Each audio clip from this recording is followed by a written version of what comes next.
नाग पंचमी क्यों मनाई जाती है, आइए जानते हैं। शास्त्रों में शेषनाग, वासुकी नाग, तक्षक नाग, करकोटक नाग और कालिया नाग को सर्वश्रेष्ठ माना गया है। कहा जाता है कि इन नागों ने अपने बल के मत में चूर होकर भगवान तक को चुनौती दे डाली थी। हालांकि भगवान से भला कौन जीत सका है। जहां एक ओर इन नागों ने भगवान से युद्ध मोल लिया, तो वहीं भूल का एहसास होने के बाद भगवान का साथ भी पाया। किसी को श्री कृष्ण ने क्षमा किया तो किसी को भगवान शिव ने अपनाया, तो कोई भगवान विष्णु की छत्र छाया बने।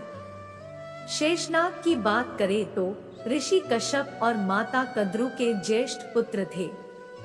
शेषनाग भगवान विष्णु के परम भक्त थे, जो कि भगवान विष्णु की सेवा करते रहते हैं। उन्होंने अपने नाग परिवार को त्याग कर गंधमादन पर्वत पर ब्रह्मा जी की भक्ति और तपस्या की थी। माना जाता है कि तपस्या से प्रसन्न होकर ब्रह्मा देव ने ही शेषनाग को उनके फन पर सृष्टि का भार उठाने का आशीर्वाद दिया था। इसी कारण से कथाओं में कहा जाता है कि यह समस्त सृष्टि शेषनाग के शीश पर शापित है। वासुकी नाग की बात करें तो वासुकी नाग शेषनाग से छोटे थे। वासुकी नाग भगवान शिव के प्रिय है। वासुकी शेषनाग के भाई है।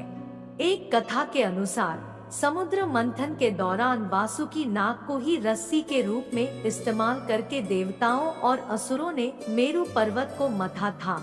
कालिया नाग की बात करें तो कालिया नाग और श्री कृष्ण के युद्ध को कौन नहीं जानता। जब कालिया नाग ने यमुना में अपना स्थान बना लिया था और उनके विष के कारण यमुना नदी विषली हो गई थी, तब श्री कृष्ण ने बाल्यावस्था में यमुना के भीतर प्रवेश करके न सिर्फ कालिया से युद्ध किया था, बल्कि उन्हें वहां से जाने पर विवश कर दिया था।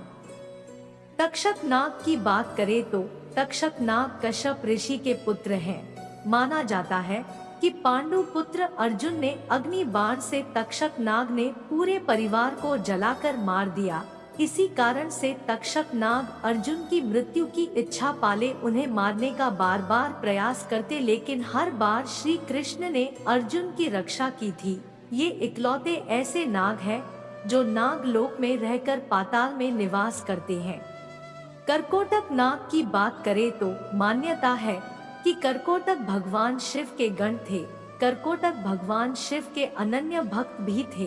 जब घोर तपस्या के फल स्वरूप करकोटक ने भगवान शिव के गले में स्थान मांगा, तो शिव ने वासुकी नाग का पहले से ही उनके गले में होने के कारण उन्हें वह स्थान देने के लिए मना कर दिया, लेकिन भक्ति से प्रसन्न शिव ने उन्हें शिवलिंग पर स्थान दिया। यानी कि शिवलिंग से लिपटे नाग वासुकी नहीं बल्कि करकोटक नाग है। आपको बता दें कि क्षीर सागर में भगवान विष्णु शेषनाग के आसन पर ही विराजित होते हैं। हिंदू धर्म ग्रंथों के अनुसार भगवान श्री राम के छोटे भाई लक्ष्मण और श्री कृष्ण के बड़े भाई बलराम दोनों ही शेषनाग के अवतार थे। वासुकी को शेषनाग का भाई माना गया है। शिव जी द्वारा गले में धारण किए नाग का नाम वासुकी है। समुद्र मंथन के दौरान रस्सी की जगह वासुकी को ही मेरु पर्वत पर बांधकर समुद्र मंथन किया गया था। कहते हैं कि जब वासुदेव श्री कृष्ण को टोकरी में रखकर यमुना नदी पार कर रहे थे, तब भयंकर बरसात से वासुकी ने ही श्री कृष्ण की रक्षा की थी। ऋषि कश्यप की पत्नी कद्रु के हजारों पुत्रों में सबसे बड़े और सबसे पराक्रमी शेषनाग ही थे। उनकी सांसारिक विरक्त का कारण उनकी माँ, भाई और उनकी सौतेली माँ विंता और गरुड़ थे, जिनमें आपसी द्वेष था। उन्होंने अपनी छली माँ और भाइयों का साथ छोड़कर गंधमादन पर्वत पर तपस्या करने को ही श्रेष्ठ माना। ब्रह्मा ने प्रसन्न होकर उन्हें वरदान दिया और उन्हें पाताल लोक का राजा बना दिया। इसके अलावा उन्होंने भगवान विष्णु का सेवक बनना ही अपना सबसे बड़ा पुण्य समझा। शेषनाग के पृथ्वी के नीचे जाते ही अर्थात जललोक में जाते ही उनके स्थान पर उनके छोटे भाई वासुकी का राज्य तिलक कर दिया गया।